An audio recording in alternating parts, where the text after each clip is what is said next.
চলুন বন্ধুরা দেখে নেওয়া যাক অন্যদের তুলনায় আপনি কতটা স্মার্ট। প্রথমে লেভেল 1 নর্মাল লেভেল। 3 সেকেন্ডের মধ্যে বলুন কোনটি আলাদা। এই যে এটা যে পেরেছে সেই শুধুমাত্র লাইক করবে। এরপর দ্বিতীয় লেভেল মিডিয়াম লেভেল। 4 সেকেন্ডের মধ্যে বলুন কোনটি আলাদা।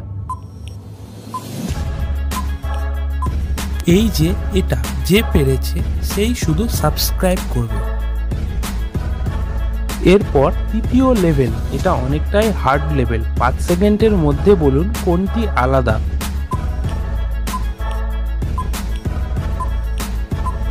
বাহ, ভেরি গুড। এটা অনেকটাই কঠিন লেভেল ছিল। যারা যারা পেরেছেন তারা কমেন্টে 3 বা অল 3 লিখুন, আর যারা পারেননি তাদের জন্য বলে দিচ্ছি এই যে এটি।